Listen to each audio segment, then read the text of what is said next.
Anxiety, depression, trauma, and grief are everywhere during these difficult times. In this program, psychiatrist Dr. Daniel Amen, the author of Your Brain is Always Listening, and his wife Tana Amen, an ICU nurse and author of The Relentless Courage of a Scared Child, will show you how to tame the hidden dragons that cause these problems to help you feel happier, more positive, and more in control of your own emotions.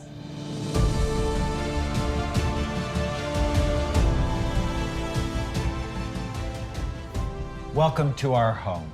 Have you recently felt anxious, sad, traumatized, or grief? You are not alone. These issues were at epidemic levels before the pandemic and have been made dramatically worse since then. Social isolation, financial and health worries, and the societal unrest has stressed us all. My mother, father, and sister were infected with the coronavirus, and even though my dad recovered, we lost him a month later, which broke my heart. We know many of you are feeling anxious or depressed, or you're struggling with grief and loss. But what if you didn't have to feel that way? You have an opportunity to transform your life, and we're going to show you some very specific things you can do today to start feeling better and introduce you to people who were hurting, who transformed their lives. When the pandemic hit, the first thing I wrote was that mental hygiene is just as important as washing your hands. Anxiety and depression are like viruses that attack your mind.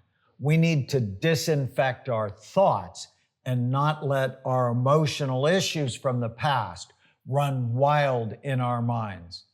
At Amen Clinics, we use the analogy of dragons from the past breathing fire on the emotional centers of your brain, which can cause you to feel sad, mad, nervous, or out of control.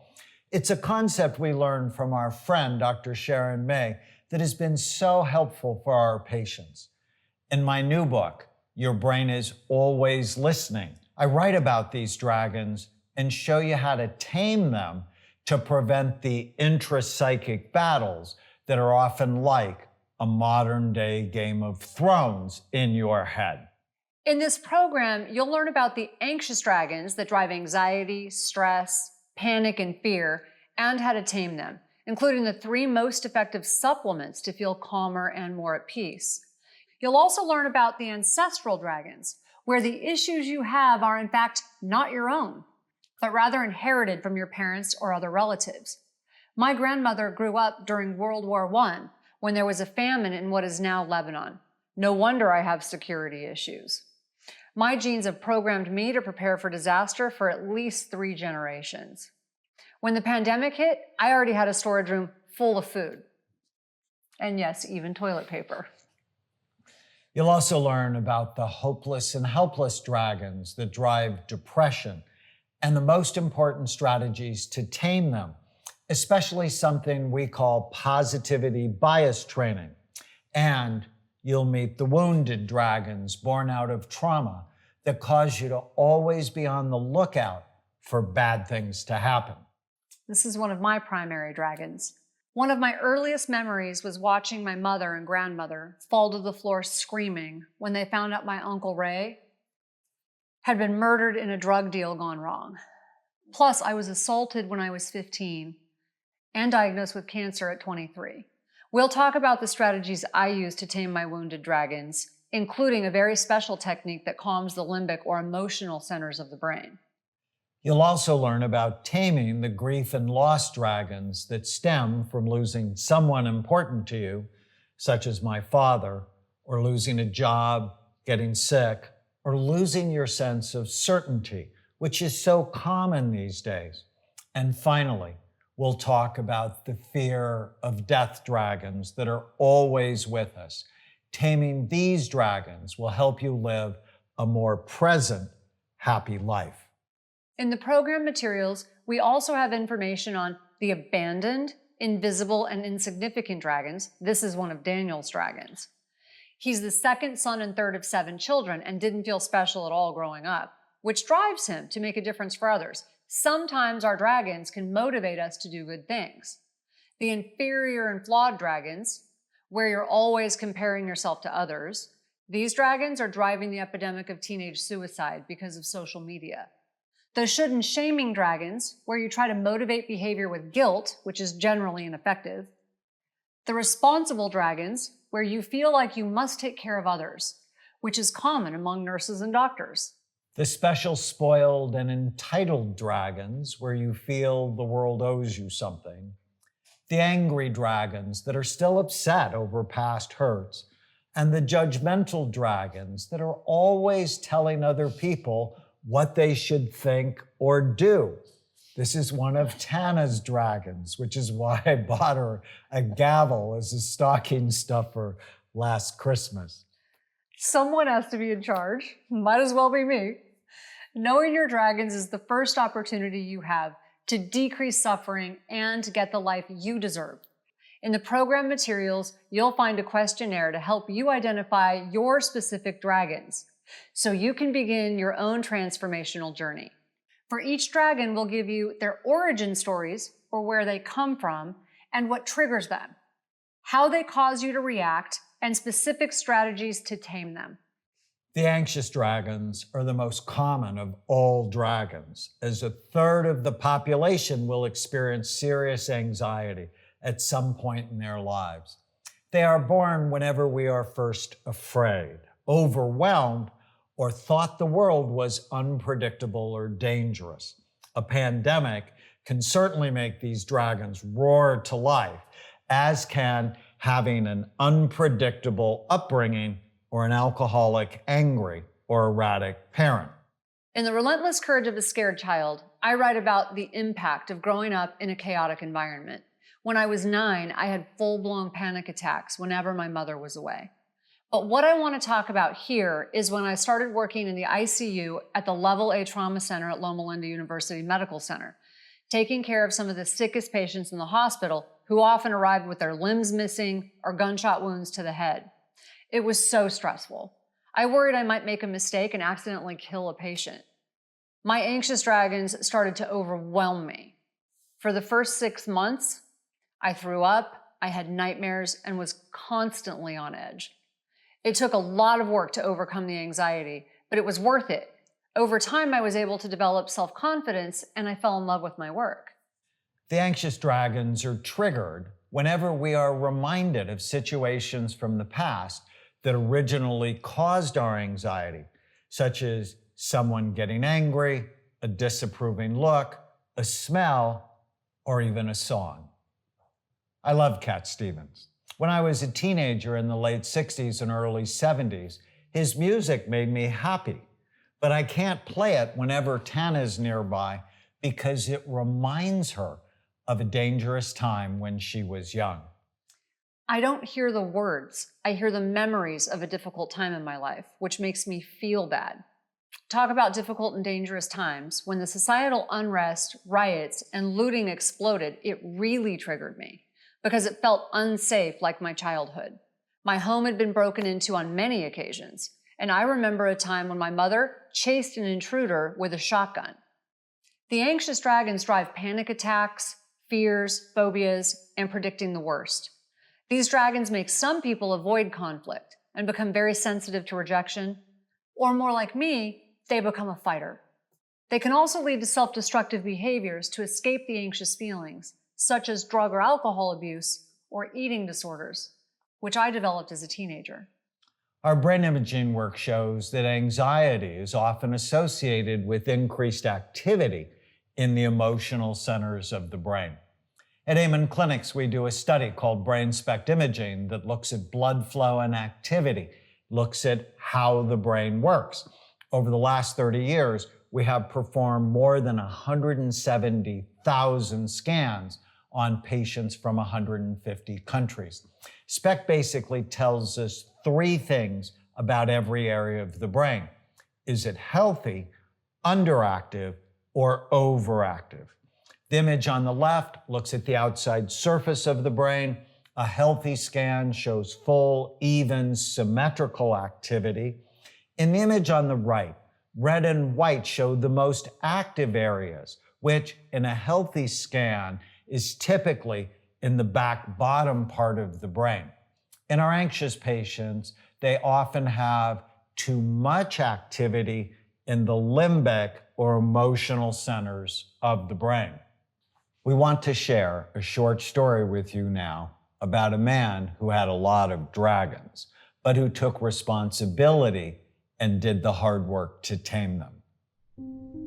On a July summer day, when the temperatures in Phoenix are 115 degrees, I was sitting in the station. I heard a tone come over the station that I'd never heard before.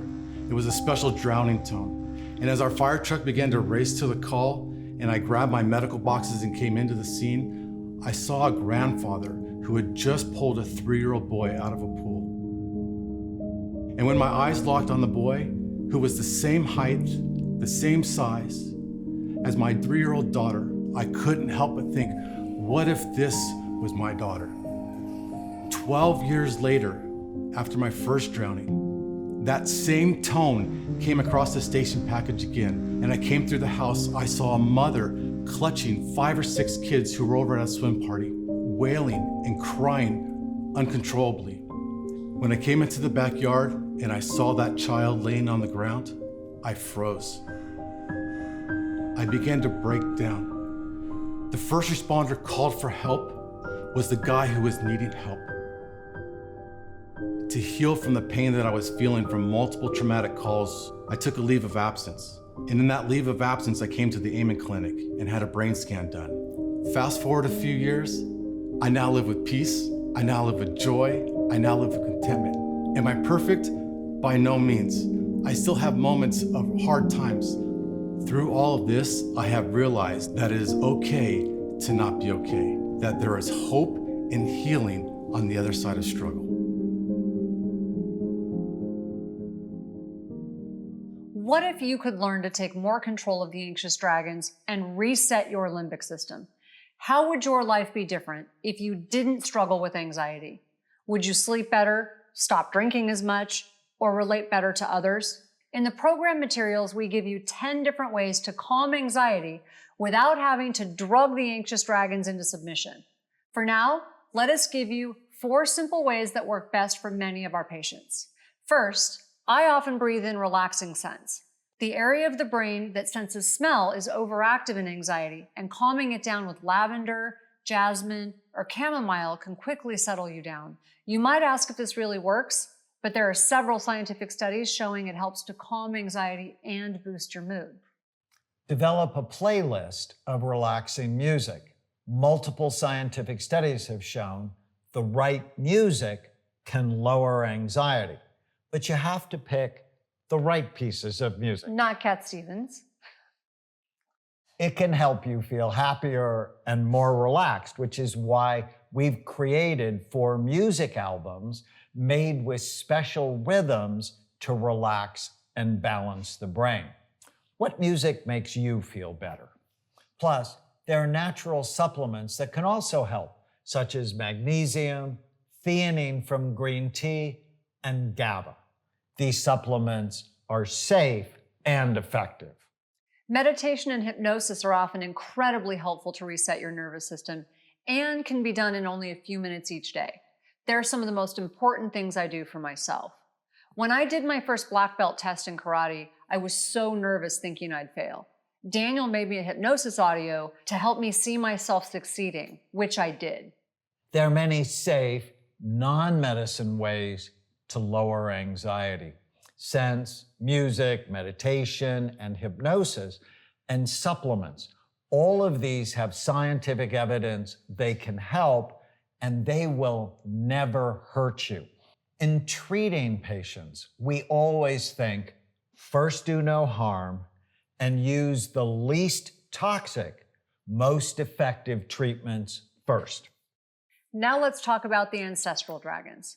These are the dragons you get from your ancestors. They're some of the sneakiest dragons of all because their origins are often shrouded in secrecy. Through a process called epigenetics, you can inherit your ancestors' fears, worries, or even prejudices without ever being aware of it. The anxiety or trauma is written in your genetic code. My grandmother clearly suffered from post-traumatic stress disorder from growing up in a famine during World War I. When she was 5, she was lost in the mountains for 3 days and found hypothermic. Her PTSD lasted a lifetime. She cried a lot, was triggered by stories of war, became a hoarder, and I believe she was misdiagnosed with schizophrenia, when what she was really wrestling with were her wounded dragons. It's no wonder that my mother and I have also struggled with anxiety. Fear, anxiety, and perhaps even hatred can have ancestral origins. If you're afraid of something and have no idea why, look for clues in your family tree. When my grandfather was 19, his younger brother was killed when his car collided with a train. The accident was so horrific, my grandfather never drove for the rest of his life. I certainly may have inherited some of his anxiety. As a young child, I bit my nails often until they bled. Children and grandchildren of Holocaust survivors have a higher risk of anxiety disorders and PTSD, as do children of 9/11 survivors and those who had parents who served in Iraq or Afghanistan. Anyone who's lived in a war zone or experienced the early death of a parent or lost a loved one to suicide may have their brains so deeply affected it can change their genes for generations to come. It's often unknown what triggers the ancestral dragons. It can be any reminders of stressful times stored in our genes. It could be when you were the same age as a parent or grandparent when they had the original trauma. One of my patients stayed in an abusive marriage for 20 years because she could never sleep alone after the age of 22. During therapy, when we were searching for her ancestral dragons, she told me that her mother had been raped when she was 22, causing her mother to feel terrible anxiety and insomnia. Knowing the origin of her fear of sleeping alone helped her heal and move on from the toxic relationship. Sometimes your anxiety is just not your own. How do the ancestral dragons cause us to react? We can have anxiety, panic, or fear for no apparent reason, or have behaviors we just can't explain. When the pandemic hit, I was prepared. I've had security issues for most of my life. Yes, my life was unpredictable as a child, but I believe having a grandmother who grew up during a great famine set me up to always want to be prepared for the worst. And now, I'll never again argue with Tana about spending money to be prepared. When we were dating, she told me she would never tell me, "I told you so." She lied. I told you so. To tame the ancestral dragons, know your family history in as much detail as possible. In the program materials, you'll find specific directions on how to write out your family history. Talk to your parents, grandparents, or the family historian. It can help you understand some of your own automatic reactions. Before my dad died, I loved talking about when he was young, which is when I learned about my grandfather's trauma. Sometimes these talks may be difficult. So how can you start the conversation? Ask questions about when they were children or what hard times they might have experienced. Let them say what they remember without interrupting them. That's the approach I took when I wrote The Relentless Courage of a Scared Child. I interviewed my family, and it clarified so much for me, and it put a lot of the chaos I experienced as a child into an adult's perspective, helping me heal. Work to separate your issues from your ancestors' issues so that you can live in the present without being haunted by the ancestral dragons. Focus on creating a future that is no longer stuck in the pain of the past. The great news about epigenetics is that your resilient behaviors also are stored in your genes, making the next generation better and stronger. My mother is a perfect example. Even though she grew up with chaos and left home at 16, she was determined to make a good life for herself and for me. And she did. Her grit became my grit, and now our daughter has it in spades.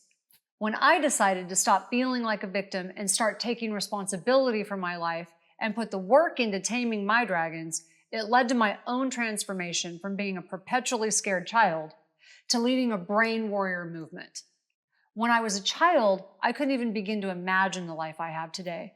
Wonderful relationships, work I love, and feeling purposeful and happy. If you could take more control over your emotions, how would it benefit you, your relationships, or even your health? What could you do that you're not doing? What would you stop doing? When we come back, we're going to explore the dragons associated with depression and emotional trauma and show you how to overcome them. We'll also give you a 30-second technique to quickly tame your dragons. With the right plan, you can take ownership over your own mind to feel better quickly. Stay with us.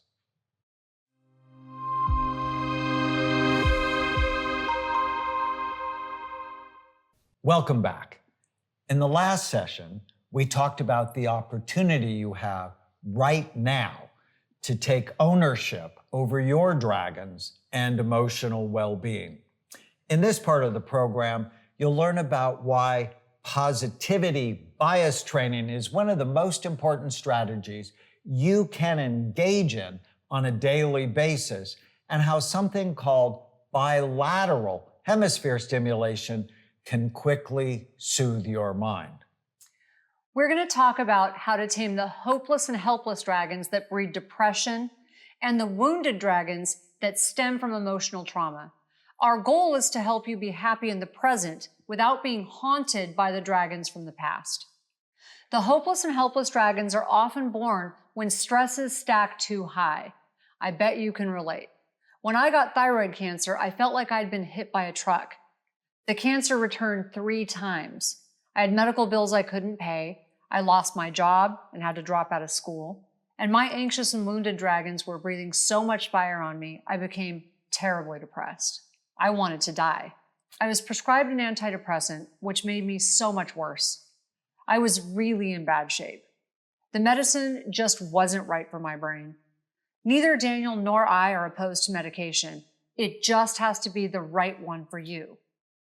One of the biggest lessons we've learned from our brain imaging work at Amen Clinics is that all psychiatric disorders, anxiety, depression, ADHD, bipolar disorder, and addictions are not single or simple disorders. They all have multiple types. Giving someone the diagnosis of depression is exactly like giving them the diagnosis of chest pain. Why don't doctors give people the diagnosis of chest pain? Because it's a symptom with many different causes. It could be from a blocked artery, grief, or heartburn from the pepperoni pizza you ate. The same thing is true for depression. It's a symptom with many different causes, and just taking this or that medication often doesn't get to the root cause. So what can cause depression?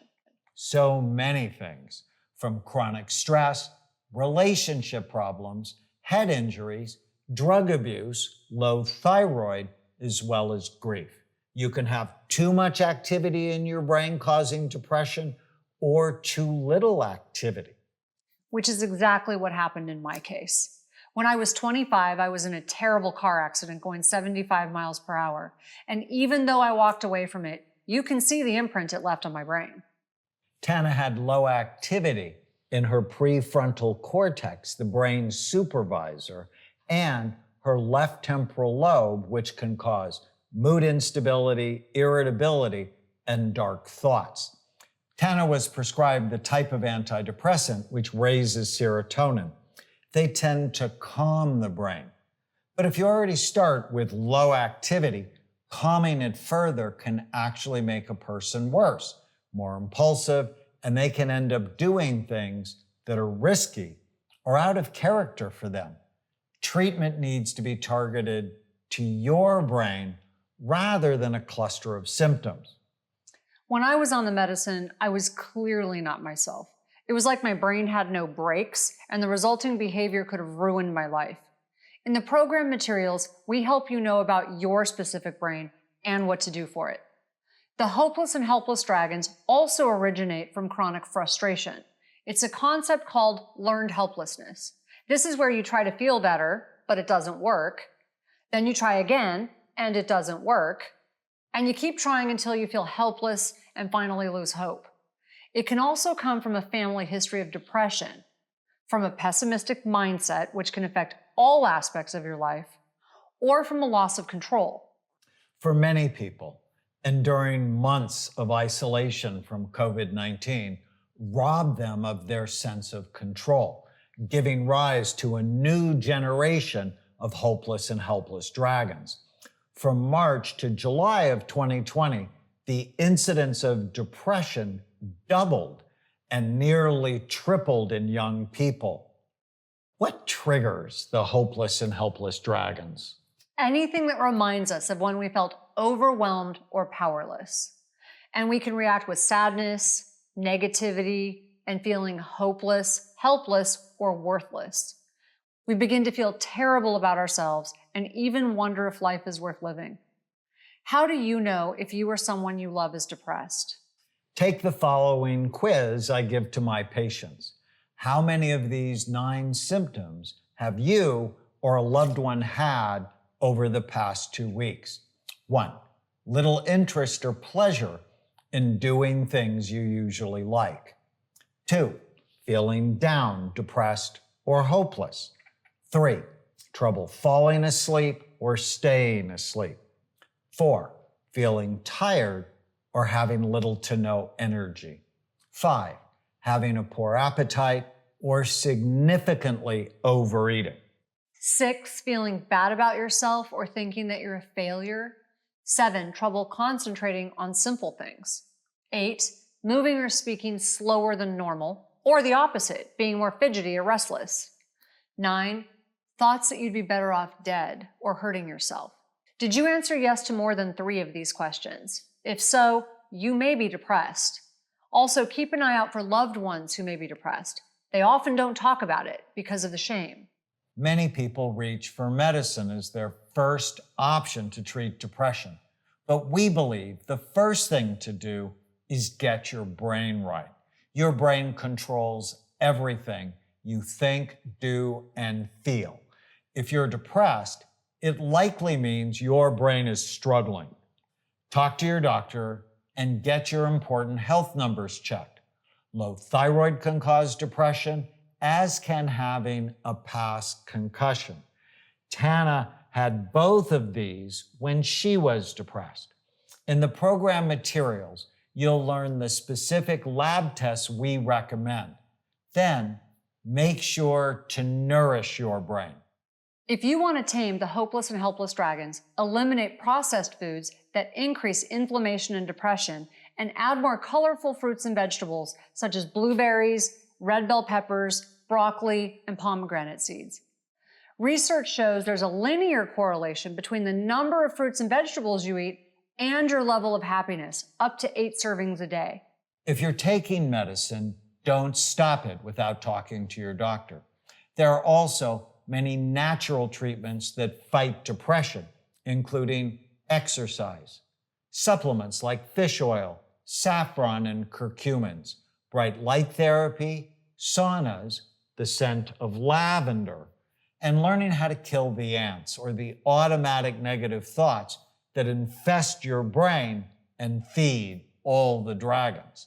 In the program materials, you'll get a booklet where you can write down and eliminate 100 of your worst thoughts. All of these strategies were helpful to me, but one of the most important strategies to overcoming depression and taming the hopeless and helpless dragons is something we call positivity bias training. Having a bias towards negativity empowers the hopeless and helpless dragons. Being biased towards positivity weakens them.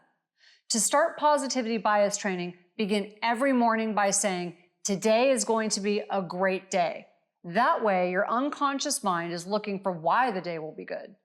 Likewise, before you go to bed at night, write down at least 3 things that went well that day. That way, you train your brain to remember the best parts of your day.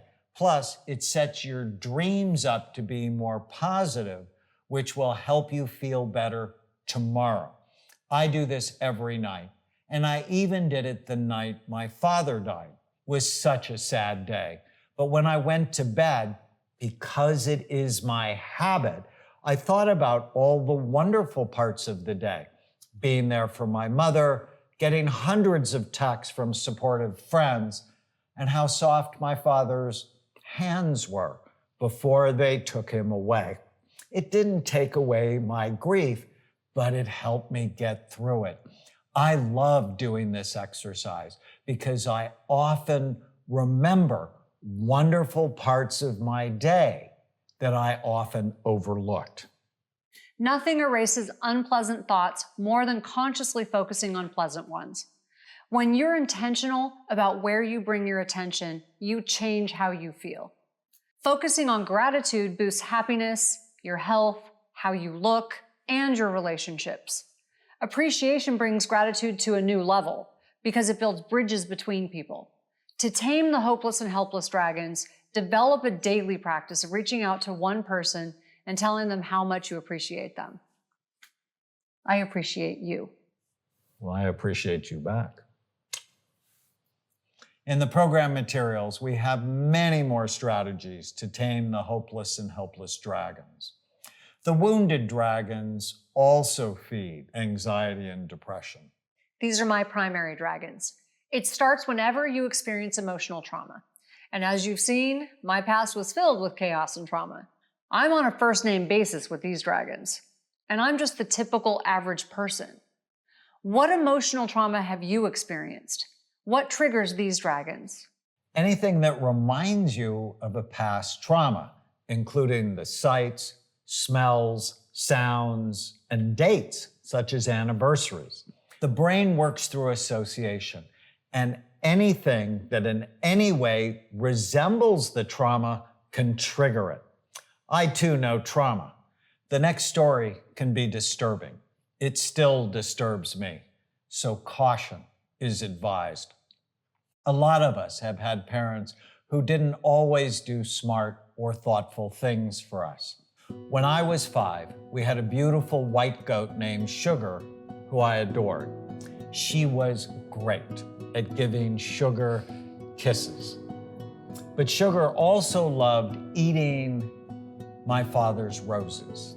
One day, my dad had had enough and sent Sugar away to the farm, which devastated me.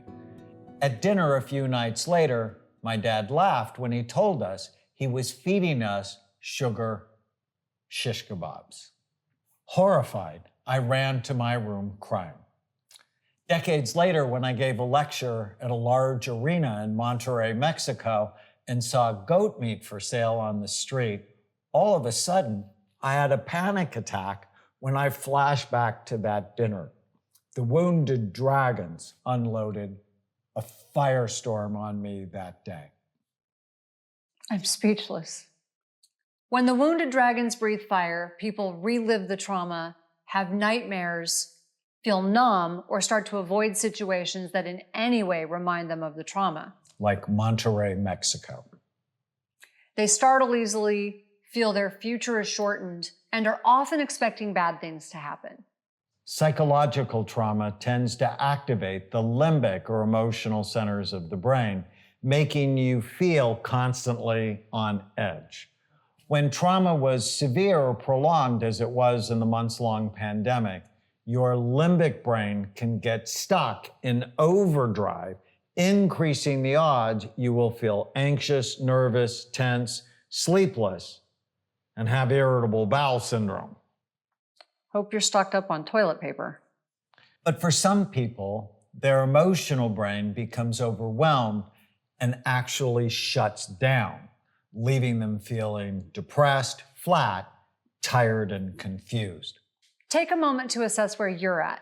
If your nervous system seems to be stuck in overdrive, calm it with meditation, prayer, hypnosis, calming scents like lavender, and supplements such as GABA, magnesium, or theanine.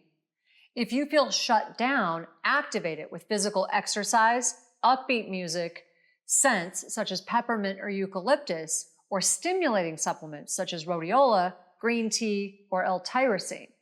Taming the wounded dragons is critical, because they can cause big trouble in your relationships or how you feel about yourself. We want to share a story with you now about a couple whose dragons were ruining their lives. When they took ownership of their lives and did the hard work, they were able to tame them. On October 1st, 2017, Troy and I and a group of 15 friends were attending Route 91 Harvest Festival in celebration that my chemo had just been completed in my battle with breast cancer. All of a sudden, gunfire started coming out at the concert. When he did get shot in the leg, I asked him if he was shot and he told me he wasn't. I was actually trying to get Shannon out of the venue with a couple of friends. After I got shot, I was able to escort them out of the venue.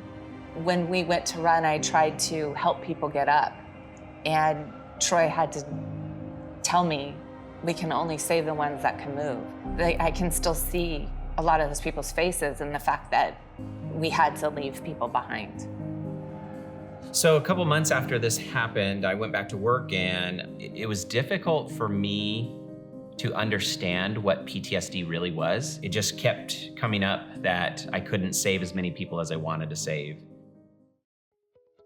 So one of the wonderful things that we found out through the Amen Clinic was about EMDR. It's a phenomenal treatment that is provided for PTSD patients. It's guiding you to take these memories down lower and lower so that you can still have these memories, but it doesn't send your body into a traumatic experience. So through that, along with our supplements and all the other guiding that we got through the Amen Clinic, that has definitely helped my brain be able to process our trauma. We used this experience to start a business. Through the PTSD and the healing of our brain, I realized that we could help a lot more people. We started Active Shooter Prep in the hopes that we could provide hope in a hopeless situation. Another way to help soothe trauma is to journal your story and tell both sides. Multiple studies have shown that writing the story of your life in a balanced way that includes not only the traumas, but also the happy moments can be healing. In many ways, my book, The Relentless Courage of a Scared Child, was my way of sharing how I overcame the traumas in my life in order to help people like you. In the program materials, we'll show you how to journal your story, and I give examples from my own life so you can see how it's done. We also love a technique that uses bilateral hemisphere stimulation. Research has found that stimulating both sides of the brain can calm the fear centers and help you make better decisions. Whenever you're upset, cross your arms and put each hand on the opposite shoulder. Then, for 30 to 60 seconds, gently stroke down. Let me show you how practical this can be. A few days after my dad died, I was going through a stack of papers with my mom when unexpectedly I came across a picture of him laying at the mortuary. It was shocking. The image bothered me for the rest of the day. And when I realized it was circling in my head, I crossed my arms and stroked down, saying, "My dad is at peace. I was so blessed to have him. He lives on through me." I repeated each phrase 10 times, and the picture never bothered me again. In fact, it became a picture I cherish. Use this technique whenever you're upset. Do this with me. When you're stroking down, you can also say, "I am safe, I am here, this is now." Wow, this really helps me. In this session, we've shown you that depression and trauma are real and can negatively impact your brain and your mind. Learning these simple techniques have allowed me to muzzle my hopeless and helpless and wounded dragons. What would your life be like if you could improve your mood and not have your past continue to invade the present? When we come back, we're going to talk about the grief and loss dragons and the death dragons. and show you how taking ownership of your mind can help you feel better every day. Stay with us.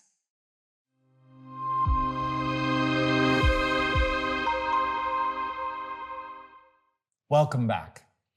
In the last session, we talked about the opportunity you have to decrease depression and soothe the hurts from the past to transform your life to feel happier, freer, and more connected to your loved ones. Now, we're going to show you that when you take ownership for your thoughts and feelings, so many things in your life can be better.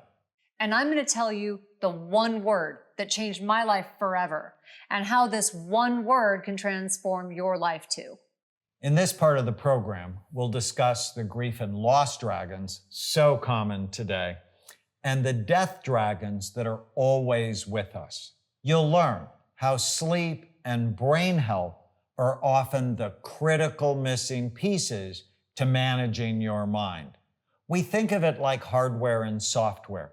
If the hardware of your mind, your brain, is not right, your mind will always struggle.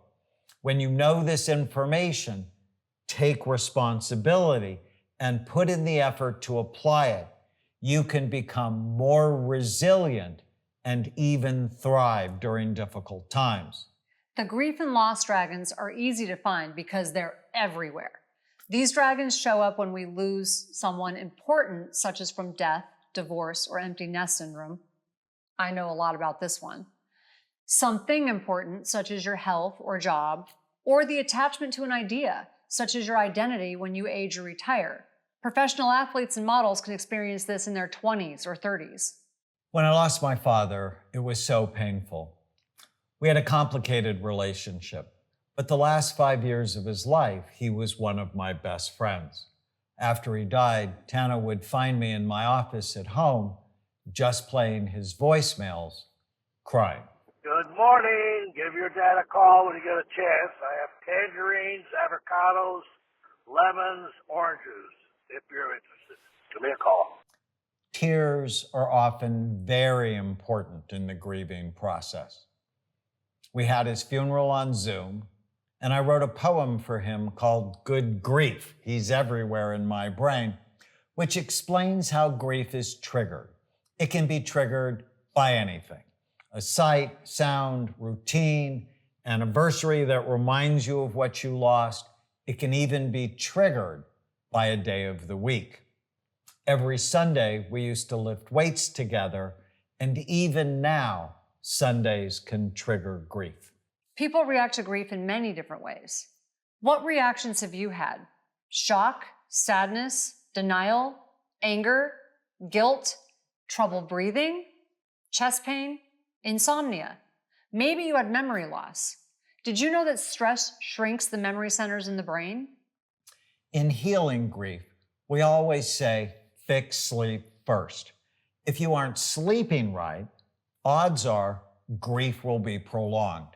I often recommend a combination of melatonin, magnesium, GABA, 5-HTP, and theanine. Plus, keep a brain-healthy routine. It's especially important to eat right, take your supplements, and exercise. This is often the missing piece in grief recovery. When people are in pain, they will do nearly anything to stop it. Your dragons may push you to overeat or binge drink, but these bad habits are only a temporary fix. As a trauma nurse, I believe in starting the healing process as soon as possible. People may tell you to wait to heal from grief, but if you broke your arm, when would you want to start healing? Right away. This doesn't mean healing will be quick, it rarely is, but you start with one step at a time. Dr. Elizabeth Kubler-Ross originally wrote about the 5 stages of grief: denial, anger, bargaining, depression, and acceptance. I went through all of these when I got cancer. We work with our patients to turn the 5 stages of grief upside down. Rather than denial, admit your loss. My father is gone. Rather than anger, work to find peace. He had a great life. Stop bargaining with something that will not change. Death is inevitable. Re-engage with others to avoid depression, and refuse to accept prolonged pain as a given. To kickstart the healing process, help others. After my father died, I shared my grief with nightly chats on social media. It helped me heal, and it felt good to help others. Chest pain is common in grief. Stress hormones can make your heart beat erratically, which can cause chest pain. But get it checked out. When our assistant Kim had her fiance die in her arms from a heart attack, she began having chest pain herself. She assumed it was grief, but Daniel told her to get it checked out. It turned out her coronary arteries were more than 90% blocked. Her fiance's death and Daniel's experience may have saved her life. If your heart is fine, hypnosis and meditation can help chest pain, as can taking magnesium. When grief is prolonged or becomes complicated, get professional help. In people who are vulnerable, grief can trigger depressive episodes. Now let's turn our attention to the death dragons. These dragons are always with us and often rear their heads during midlife when you have a health scare or when your parents or the parents of your friends die and you start going to funerals. You wonder if this is all there is to life, hence a midlife crisis and the convertible Corvette. It can start earlier if you have to confront death for any reason, like living during a pandemic, being diagnosed with a life-threatening illness, or having a friend die from suicide. Fear of getting old or fearing that others will not survive without you also provides the energy for these dragons. When the global pandemic upended our lives, it fired up the death dragons and led to premature midlife crises. People in their 20s and 30s decided to make major career moves, pivoting away from the corporate ladder towards something more meaningful. The constant news about death tolls led children to start pondering their own deaths. A parent's worry often became the child's worry, leading to kids struggling with anxiety, panic attacks, and trouble sleeping. During the pandemic, I often imagined the death dragon as Godzilla breathing fire as he scorched the earth. The triggers for the death dragons are very similar to how they come about. So how do we react when the death dragons breathe fire on our emotional brains? We have a sense of impending doom. Death can preoccupy our thoughts. We may experience panic attacks or have an intense fear of aging. In the young, these dragons can also lead to risky behaviors to test death. It's like they're challenging the death dragons and saying, bring it on. Do you have any of these signs? Tame the death dragons by living with the end in mind. When I was in college, I took a death and dying class and wrote my own funeral. It was one of the most important assignments of my life because when you live knowing there's an end, you can do a better job at making each day special. Accept death as a natural part of life. It will happen to all of us. And the number of years you live is not nearly as important as the quality of your life. Yet, we are not going to encourage the death dragons to come early. Taking care of your brain and body is one way to deal with them, knowing you are consciously pushing them away. Focus on issues that have eternal value. Ask yourself, does this really matter in the grand scheme of things? It helps me not to sweat the small stuff. And over time, the death dragons have taught me most things are small stuff. All of the dragons serve a purpose in our lives, and if we can tame them, our lives will be happier and more under our own control. I've also found listing the good things about dying also helps to tame the death dragons. Here are 6 things on my list. As I go through them, think about what you would put on your list.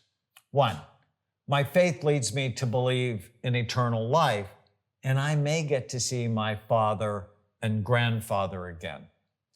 2, no more clogged toilets or running out of toilet paper. 3, no more root canals or dentists poking around my mouth with drills and other sharp metal objects. 4, no more sugar shish kebabs and parents doing thoughtless things. 5, Benjamin Franklin said, in this world, nothing can be certain except death and taxes. So after death, no more worries. And 6, when I'm cremated, I'll have a smoking hot body. Oh, one more. You won't have to listen to me say, I told you so anymore. That makes 7. Actually, that makes me very sad. Aww. Knowing there's an end motivates us to make the most of life while we're here. So what have you learned so far? Anxiety, depression, trauma, and grief can be fueled by the dragons from the past. But with the strategies we've created for you, you have the opportunity to tame them and transform your life to feel happier and more at peace. You don't have to let these dragons bully you into feeling bad, no matter what you or your ancestors experienced. You can take responsibility and change the trajectory of your life at any age. And now we want to share one more big idea with you today. It's the single most important lesson we've learned from looking at over 170,000 brain scans at Amen Clinics. The biggest missing piece to overcoming the dragons of anxiety, depression, trauma, and grief that few psychiatrists or psychologists ever address is understanding and healing the physical functioning of your brain. Your brain is involved in everything you do, how you think, how you feel, how you act, and how well you get along with other people. It is the organ of intelligence, character, and every single decision you make. When your brain works right, you work right. And when your brain is troubled for whatever reason, you have trouble in your life. Get your brain right, and your life will follow. Meet Nancy from Oxford, England. She had a lot of dragons. She was depressed, unmotivated, anxious, obese, and had arthritis. She found one of my books in a used bookstore for 50 cents and loved it. But she knew she couldn't do everything at once and decided to start with just one strategy at a time. That was the secret to her success. She started by drinking more water. Did you know your brain is 80% water? Being dehydrated by just 2% can make you feel anxious, depressed, and tired. After a few days, she noticed her energy was significantly better. Next, she started taking brain-healthy supplements, including a multiple vitamin, omega-3s, and extra vitamin D because her level tested low. They made a big difference in her focus. As Nancy began to feel better, she started exercising. She began walking, dancing, and playing table tennis, which boosted her mood. In head-to-head studies, exercise has been found to be as effective as antidepressant medication. Motivated by her progress, Nancy completely changed her diet and noticed her weight begin to drop. She said, I started by eating the good things first, so there was no room for the bad things. New learning was her next strategy. She started taking French classes and learned to play the guitar. When we met, she was learning 3 different languages. Her life totally changed. Her energy, mood, and memory were remarkably better.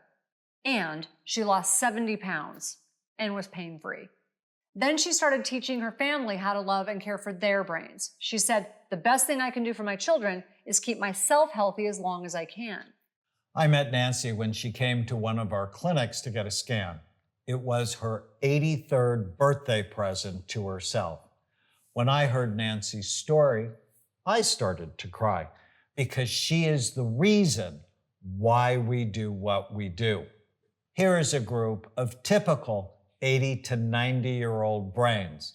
As we age, our brain gets less and less active. But Nancy's scan looked like someone in her 40s. Her brain was healthy and strong. When she saw it, she cried because she was so happy knowing it would have looked much worse just a year earlier. Nancy changed the trajectory of the rest of her life, and you can too. You are not stuck with the brain you have.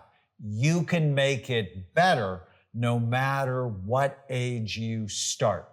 Nancy told us, "I never dreamed I could be this happy or have so much fun at this age." Nancy shows us it's never too late to start taking responsibility for your own life. You can tame your dragons and stop being stuck in the pain of the past. Now it's your turn to take responsibility, to use these tools to transform your life. Let me tell you why responsibility is one of my favorite words. It was the one word that changed everything for me.